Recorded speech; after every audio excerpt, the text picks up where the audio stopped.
प्रेम से बोलिए श्री सत्यनारायण भगवान की जय। आप सभी को भादो पूर्णिमा की हार्दिक शुभकामनाएं। आज भादो मास की पूर्णिमा है। इस शुभ अवसर पर आप सुनेंगे श्री सत्यनारायण व्रत कथा और आरती। कथा प्रारंभ करने से पहले मैं आप सभी को बता दूं कि हमारे इस चैनल पर आप हर दिन सुबह के समय पौराणिक कथाएं सुन सकते हैं। जैसे कि आश्विन महीने के महात्म्य की कथाएं आपको हर दिन सुनाई जाएंगी। अगर आपको कथाएं सुनना पसंद है तो आप हमारे चैनल पर इन कथाओं को रोज जरूर सुनिएगा। अब भगवान श्री गणेश का नाम लेकर कथा प्रारंभ करते हैं। प्रेम से बोलिए विघ्नहर्ता भगवान गणेश की जय। श्री सत्यनारायण भगवान की जय।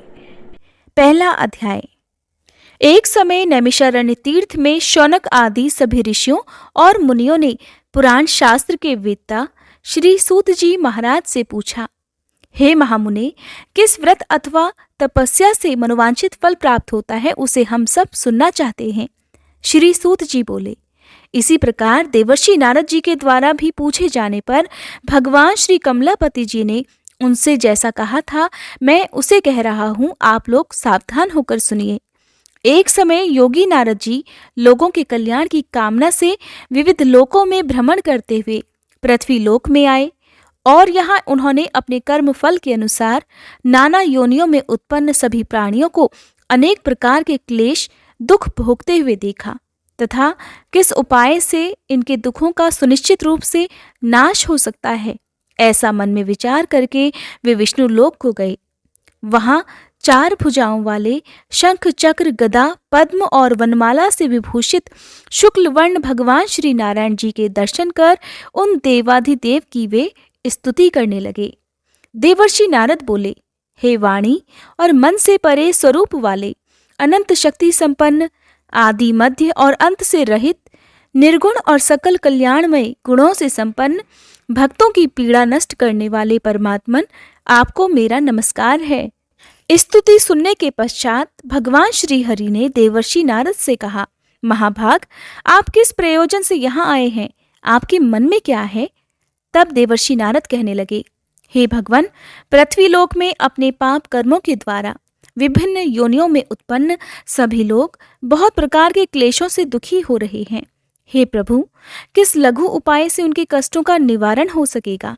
यदि आपकी कृपा मेरे ऊपर हो तो वह सब मैं सुनना चाहता हूँ। आप कृपा पूर्वक ये सब मुझे बताएं। तब श्री भगवान ने कहा, हे वत्स, संसार के ऊपर अनुग्रह करने की इच्छा से आपने बहुत अच्छी बात पूछी है। जिस व्रत के करने से प्राणी मोह से मुक्त हो जाता है उसे मैं आपको बताता हूँ, सुनिए। हे वत्स, स्वर्ग और पृथ्वी लोक में दुर्लभ भगवान सत्यनारायण का एक महान व्रत है। आपके स्नेह के कारण इस समय मैं उसे कह रहा हूँ। अच्छी प्रकार विधि विधान से भगवान सत्यनारायण जी का व्रत करके मनुष्य शीघ्र ही सुख प्राप्त कर परलोक में मोक्ष प्राप्त कर सकता है। भगवान की ऐसी वाणी सुनकर देवर्षि नारद कहने लगे, हे प्रभु, इस व्रत को करने का फल क्या है? इसका विधान क्या है? इस व्रत को किसने किया और इसे कब करना चाहिए, ये सब भी विस्तार पूर्वक बतलाइए। तब भगवान श्री हरि कहने लगे, यह श्री सत्यनारायण जी व्रत दुख शोक आदि का शमन करने वाला, धन धान्य की वृद्धि करने वाला, सौभाग्य और संतान देने वाला तथा सर्वत्र विजय प्रदान करने वाला है। जिस किसी भी दिन भक्ति और श्रद्धा से समन्वित होकर मनुष्य ब्राह्मणों और बंधु बांधवों के साथ धर्म में तत्पर होकर सायंकाल में भगवान श्री सत्यनारायण जी की पूजा करे, नैवेद्य के रूप में उत्तम कोटि के भोजनी पदार्थों को सवाया मात्रा में भक्ति पूर्वक अर्पित करना चाहिए। केले के फल, घी, दूध, गेहूं का चूर्ण अथवा गेहूं के चूर्ण के अभाव में साठी का चूर्ण, शक्कर या गुड़, ये सब योग्य सामग्री सवाया मात्रा में एकत्रित कर निवेदित करनी चाहिए। बंधु बांधवों के साथ श्री सत्यनारायण भगवान जी की कथा सुनकर ब्राह्मणों को भोजन कराना चाहिए। भक्ति पूर्वक प्रसाद ग्रहण करके नृत्य गीत आदि का आयोजन करना चाहिए। इसके पश्चात भगवान सत्यनारायण का स्मरण करते हुए अपने घर को जाना चाहिए। ऐसा करने से मनुष्यों की मनोकामना अवश्य पूर्ण होती है। विशेष रूप से कलयुग में पृथ्वी लोक पर यह सबसे छोटा और सरल उपाय है। दूसरा अध्याय। श्री सूत जी ने कहा, हे ऋषियों, जिन्होंने पहले समय में इस व्रत को किया है उसका इतिहास भी बताता हूँ, आप सब ध्यानपूर्वक सुने। सुंदर काशीपुरी नगरी में एक अत्यंत निर्धन ब्राह्मण रहता था। वह ब्राह्मण भूख और प्यास से बेचैन होकर पृथ्वी पर घूमता रहता था। ब्राह्मणों से प्रेम करने वाले श्री विष्णु जी ब्राह्मण को देखकर एक दिन बूढ़े ब्राह्मण का रूप धारण कर ब्राह्मण के पास जाकर आदर के साथ पूछने लगे, हे विप्रदेव, तुम नित्य ही दुखी होकर पृथ्वी पर क्यों घूमते हो? तब उस ब्राह्मण ने कहा, मैं भिक्षा के लिए पृथ्वी पर विचरता हूँ। हे भगवान, यदि आप इससे छुटकारा पाने का कोई उपाय जानते हो तो कृपा कर मुझे बताएं। वृद्ध ब्राह्मण का रूप धारण किए श्री विष्णु जी ने कहा, हे ब्राह्मण, श्री सत्यनारायण भगवान मनोवांछित फल देने वाले हैं, इसलिए तुम उनका पूजन करो। इससे मनुष्य सब दुखों से मुक्त हो जाता है। ब्राह्मण को व्रत का सारा विधान बताकर बूढ़े ब्राह्मण का रूप धारण करने वाले श्री भगवान जी अंतर्ध्यान हो गए। जिस व्रत को वृद्ध ब्राह्मण ने बताया है, मैं उसे अवश्य करूंगा, ऐसा निश्चय कर वह ब्राह्मण घर चला गया। अगले दिन वह जल्दी उठा और श्री सत्यनारायण जी का व्रत करने का निश्चय कर भिक्षा मांगने के लिए चल दिया। उस दिन उसको भिक्षा में बहुत सारा धन मिला, जिससे उसने पूजा का सामान खरीदा और घर आकर अपने बंधु बांधवों के साथ श्री सत्यनारायण जी का व्रत किया। ऐसा करने से वह ब्राह्मण सब दुखों से छूटकर अनेक प्रकार की सुख समृद्धियों से युक्त हुआ। तभी से वह ब्राह्मण हर मास यह व्रत करने लगा। इसी प्रकार श्री सत्यनारायण जी के व्रत को जो शास्त्र विधि के अनुसार करेगा, वह सब पापों से मुक्त होकर मोक्ष को प्राप्त हो जाएगा। आगे भी जो मनुष्य पृथ्वी पर श्री सत्यनारायण जी का व्रत करेगा, वह सब दुखों से छूट जाएगा। इस तरह नारद जी से सत्यनारायण भगवान का कहा हुआ व्रत मैंने आपसे कहा। तब ऋषियों ने कहा, हे मुनीश्वर, संसार में इस विप्र से सुनकर किस किसने इस व्रत को किया, यह भी हम सब सुनना चाहते हैं। तब श्री सूत जी महाराज कहने लगे, हे मुनियों, जिस जिस प्राणी ने इस व्रत को किया है उन सब की कथा भी सुनो। एक समय वह ब्राह्मण धन और ऐश्वर्य के अनुसार बंधु बांधवों के साथ व्रत पूजन कर रहा था कि उसी समय एक लकड़हारा आया। उसने लकड़ियां बाहर रख दी और ब्राह्मण के घर में चला गया। प्यास से व्याकुल लकड़हारे ने ब्राह्मण को व्रत करते हुए देखा तो वह अपनी प्यास को भूल गया। उसने ब्राह्मण को नमस्कार किया और पूछा, हे ब्राह्मण देवता, आप यह किसका पूजन कर रहे हैं? इस व्रत को करने से क्या फल मिलता है, कृपया कर मुझे भी बताएं। तब ब्राह्मण ने कहा, सब मनोकामनाओं को पूर्ण करने वाला यह श्री सत्यनारायण जी का व्रत है। इनकी ही कृपा से मेरे यहाँ धन धान्य आदि की वृद्धि हुई है। विप्र से इस व्रत के बारे में जानकर वह लकड़हारा बहुत प्रसन्न हुआ। भगवान का चरणामृत लेकर और भोजन करने के बाद वह अपने घर को चला गया। अगले दिन लकड़हारे ने अपने मन में निश्चय किया कि आज गांव में लकड़ी बेचने से जो भी धन मिलेगा, मैं उसी से भगवान सत्यनारायण का उत्तम व्रत करूंगा। ऐसा मन में विचार कर वह लकड़हारा लकड़ियां लेकर अपने सिर पर रखकर जिस नगर में धनवान लोग रहते थे वहां चला गया। उस दिन लकड़हारे को लकड़ियों के बदले चौगुने दाम मिले। अब वह बूढ़ा लकड़हारा बहुत प्रसन्न होकर पके केले, शक्कर, शहद, घी, दूध, दही और गेहूं का चूर्ण इत्यादि श्री सत्यनारायण भगवान के व्रत की सभी सामग्री लेकर अपने घर आ गया। फिर उसने अपने बंधु बांधवों को बुलाकर विधि विधान के साथ भगवान की पूजा और व्रत किया। उस व्रत के प्रभाव से वह बूढ़ा लकड़हारा धन पुत्र आदि से युक्त हुआ और संसार के समस्त सुख भोगकर वैकुंठ को चला गया। तीसरा अध्याय। श्री सूत जी ने कहा, हे श्रेष्ठ मुनियों, अब एक और कथा कहता हूँ। पूर्व काल में उल्कामुख नाम का एक बुद्धिमान राजा था। वह सत्य वक्ता और जितेंद्रिय था। प्रतिदिन मंदिरों में जाता और गरीबों को धन देकर उनके कष्ट दूर किया करता था। उसकी पत्नी सुंदर और सती साध्वी थी।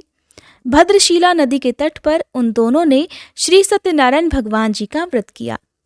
साधु नामक एक वैश्य राजा को व्रत करते देखकर उनसे पूछने लगा, हे राजन, भक्ति युक्त मन से आप यह क्या कर रहे हैं? मेरी सुनने की इच्छा है। तब महाराज उल्कामुख ने कहा, हे साधु वैश्य, मैं अपने बंधु बांधवों के साथ संतान प्राप्ति के लिए महाशक्तिमान सत्यनारायण भगवान जी का व्रत और पूजन कर रहा हूँ। तब उसने कहा, हे राजन, मुझे भी इस सब का विधि विधान बताइए। मैं भी आपके कहे अनुसार इस व्रत को करूंगा। मुझे कोई संतान नहीं है और मुझे विश्वास है कि इससे निश्चय ही मेरे यहाँ भी संतान होगी। राजा से सब विधान सुनकर व्यापार से निवृत्त होकर वह वैश्य खुशी खुशी अपने घर आ गया। वैश्य ने अपनी पत्नी लीलावती से संतान देने वाले उस व्रत का समाचार सुनाया और निश्चय किया कि जब हमारे यहाँ संतान होगी तब मैं भी इस व्रत को करूंगा। एक दिन उसकी पत्नी लीलावती सांसारिक धर्म में प्रवृत्त होकर गर्भवती हो गई। उसने एक सुंदर कन्या को जन्म दिया। कन्या का नाम कलावती रखा गया।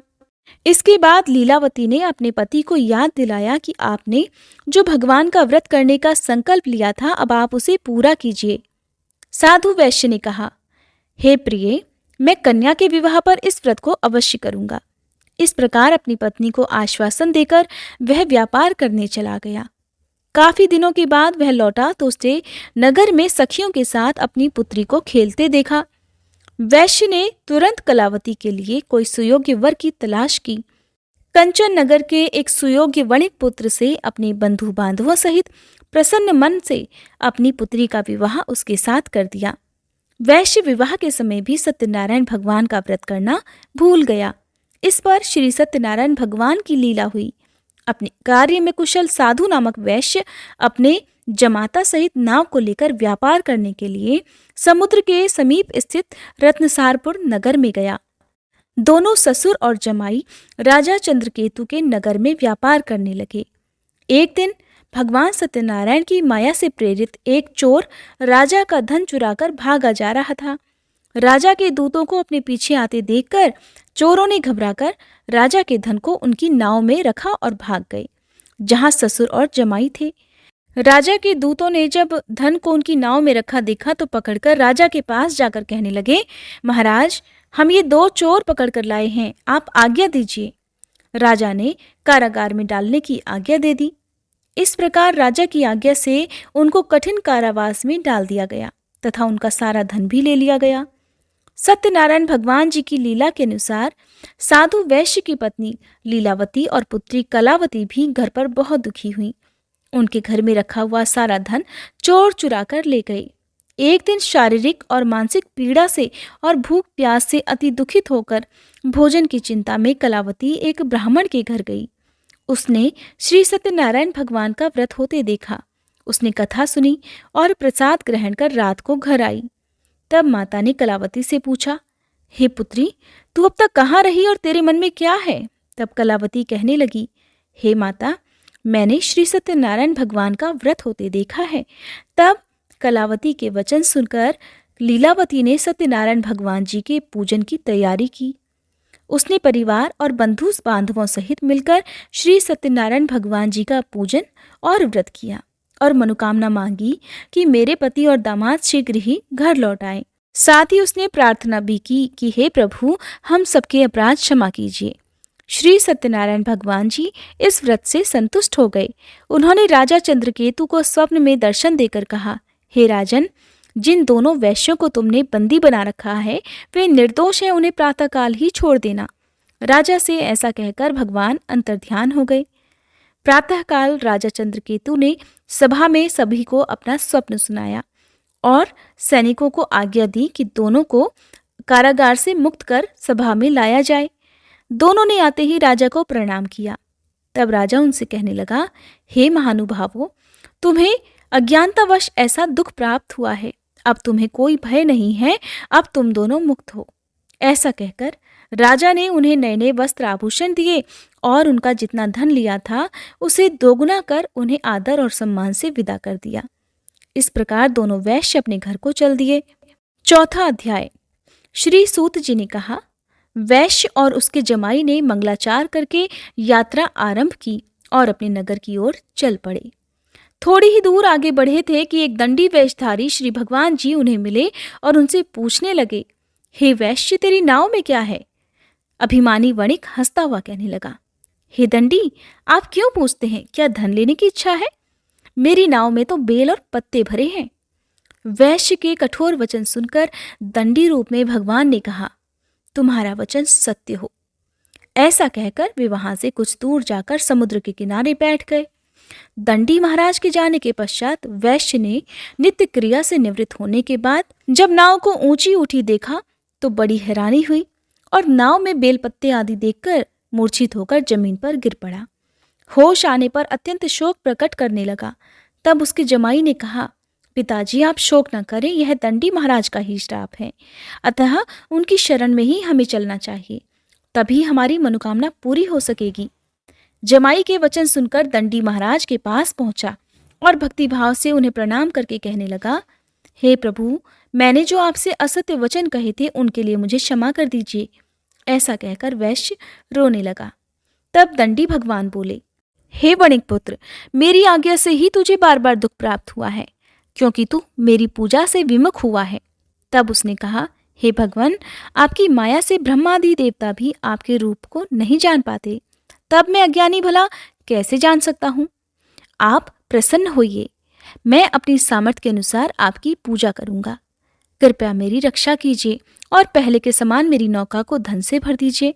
उसके इस प्रकार भक्ति युक्त वचन सुनकर सत्यनारायण भगवान प्रसन्न हो गए और उसकी इच्छा अनुसार वरदान देकर अंतर्ध्यान हो गए। तब ससुर और जमाई दोनों ने नाव पर आकर देखा कि नाव तो धन से भरी हुई थी। फिर वह भगवान सत्यनारायण जी का पूजन कर अपने जमाई सहित अपने नगर की ओर चल पड़ा। जब वह अपने नगर के निकट पहुंचा तब उसने एक दूत को अपने घर भेज दिया। दूत ने वैश्य के घर जाकर उसकी पत्नी को नमस्कार किया और कहने लगा, आपके पति अपने दामाद सहित इस नगर के समीप आ गए हैं। लीलावती और उसकी कन्या कलावती उस समय भगवान का पूजन कर रही थी। दूत का वचन सुनकर साधु की पत्नी ने बड़े हर्ष के साथ सत्यदेव का पूजन पूर्ण किया और अपनी पुत्री से कहने लगी, मैं अपने पति के दर्शन को जाती हूँ, तू भी पूजा समाप्त कर शीघ्र आ जाना। परंतु कलावती पूजन और प्रसाद छोड़कर जल्दी जल्दी अपने पति के दर्शन करने के लिए चली गई, परंतु उसको पति के दर्शन प्राप्त ही नहीं हुए। नौका को डूबा हुआ और कन्या को रोती हुई देखकर वैश्य दुखी होकर कहने लगा, हे प्रभु, मुझसे या मेरे परिवार से जो भूल हुई है उसे क्षमा कीजिए। इस प्रकार वह रोने लगा। उसके दीन वचन सुनकर सत्यनारायण भगवान फिर से प्रसन्न हो गए। तभी आकाशवाणी हुई, हे वैश्य, तेरी कन्या प्रसाद छोड़कर आई है, इसका पति इसी कारण अदृश्य हो गया है। अब यदि तेरी कन्या घर जाकर प्रसाद खाकर लौटे तो इसका पति इसे अवश्य मिल जाएगा। आकाशवाणी सुनकर कलावती ने घर पहुंचकर पूजन विधिवत समाप्त किया और प्रसाद ग्रहण करके अपने पति के दर्शन किए। तत्पश्चात वैश्य ने वहीं बंधु बांधवों सहित भगवान सत्यनारायण का विधिपूर्वक पूजन किया और वह इस लोक के सभी सुख भोगकर अंत में स्वर्गलोक को चला गया। 5वां अध्याय। श्री सूत जी ने आगे कहा, हे ऋषियों, मैं एक और कथा भी कहता हूँ। प्रजा पालन में लीन तुंगध्वज नाम का एक राजा रहा करता था। उसने भगवान सत्यनारायण का प्रसाद त्याग कर बहुत दुख पाया। एक समय राजा वन में वन्य पशुओं को मारकर बड़ के वृक्ष के नीचे आया। वहां उसने ग्वालों को भक्ति भाव से बंधु बांधवों सहित श्री सत्यनारायण जी का व्रत पूजन करते देखा। परंतु राजा ये सब देखकर भी अभिमानवश न तो वहां गया और न ही सत्यनारायण भगवान को प्रणाम किया। जब ग्वालों ने भगवान जी का प्रसाद उसके सामने रखा तो वह प्रसाद त्याग कर अपने नगर को चला गया। नगर में पहुंचकर उसने देखा कि उसका सब कुछ नष्ट हो गया है। वह समझ गया कि यह सब भगवान सत्यनारायण ने ही किया है। तब वह वापस उसी स्थान पर आया और ग्वालों के पास गया और विधिपूर्वक पूजन कर प्रसाद ग्रहण किया तो सत्यनारायण भगवान की कृपा से सब कुछ पहले जैसा ही हो गया और फिर वह सारे सुख भोग कर अंत में स्वर्गलोक को चला गया। जो मनुष्य इस परम दुर्लभ व्रत को करेगा, श्री सत्यनारायण भगवान की कृपा से उसे धन धान्य की प्राप्ति होगी। इस व्रत के प्रभाव से निर्धन धनी बंदी बंधन से मुक्त होकर निर्भय हो जाता है। संतानहीनों को संतान प्राप्ति होती है और सभी मनोरथ पूर्ण होकर अंत में वह वैकुंठ धाम को जाता है। जिन्होंने पहले इस व्रत को किया, अब उनके दूसरे जन्म की कथा भी सुनिए। शतानंद नामक ब्राह्मण ने सुदामा के रूप में जन्म लेकर भगवान कृष्ण की भक्ति कर मोक्ष प्राप्त किया। उल्कामुख नाम के महाराज राजा दशरथ बने और श्री रंगनाथ जी का पूजन कर वैकुंठ को प्राप्त हुए। साधु नाम के वैश्य ने धर्मात्मा और सत्य प्रतिज्ञ राजा मोरध्वज बनकर अपने पुत्र को आरे से चीरकर मोक्ष को प्राप्त हुए। महाराज तुंगध्वज स्वयंभू मनु हुए। उन्होंने बहुत से लोगों को भगवान की भक्ति में लीन कर मोक्ष प्राप्त किया और वह लकड़हारा भील अपने अगले जन्म में गुह नामक निषाद राजा हुआ, जिसने भगवान श्री राम के चरणों की सेवा कर मोक्ष प्राप्त किया। कथा समाप्त। अब सुनिए श्री सत्यनारायण भगवान की आरती। ओम जय लक्ष्मी रमणा स्वामी, जय लक्ष्मी रमणा। सत्यनारायण स्वामी, सत्यनारायण स्वामी, जनपातक हरणा। जय लक्ष्मी रमणा। रत्न जटित सिंहासन अद्भुत छवि राजे, स्वामी अद्भुत छवि राजे। नारद करत निराजन, घंटा ध्वनि बाजे। जय लक्ष्मी रमणा। प्रकट भय कलि कारण, द्विज को दर्श दियो। बूढ़ो ब्राह्मण बन के, कंचन महल कियो। जय लक्ष्मी रमणा। दुर्बल भील कराल, जिन पर कृपा करी। स्वामी जिन पर कृपा करी। चंद्रचूर्ण एक राजा, तिनकी विपत्ति हरी। जय लक्ष्मी रमणा। वैश्य मनोरथ पाया, श्रद्धा तज दीन्ही। स्वामी श्रद्धा तज दीन्ही। सो फल भोग्यो प्रभु जी, सो फल भोग्यो प्रभु जी, फिर अस्तुति कीन्ही। जय लक्ष्मी रमणा। भाव भक्ति के कारण, छिन छिन रूप धरियो। स्वामी छिन छिन रूप धरियो। श्रद्धा धारण कीनी, श्रद्धा धारण कीनी, तिनको काज सरियो। जय लक्ष्मी रमणा। ग्वाल बाल संग राजा, वन में भक्ति करी। स्वामी वन में भक्ति करी। मन वांछित फल दीन हो, मन इच्छा फल दीन हो, दीन दयाल हरि। जय लक्ष्मी रमणा। चढ़त प्रसाद सवायो, कदली फल मेवा। स्वामी कदली फल मेवा। धूप दीप तुलसी से, राजी सत्य देवा। जय लक्ष्मी रमणा। श्री सत्यनारायण जी की आरती जो कोई नर गावे। स्वामी जो कोई नर गावे। रिद्धि सिद्धि सुख संपत्ति, रिद्धि सिद्धि सुख संपत्ति, सहज रूप पावे। जय लक्ष्मी रमणा। जय लक्ष्मी रमणा। स्वामी जय लक्ष्मी रमणा। सत्यनारायण स्वामी, जनपातक हरणा। जय लक्ष्मी रमणा। स्वामी जय लक्ष्मी रमणा। उम्मीद है आज की ये वीडियो आपको अच्छी लगी होगी।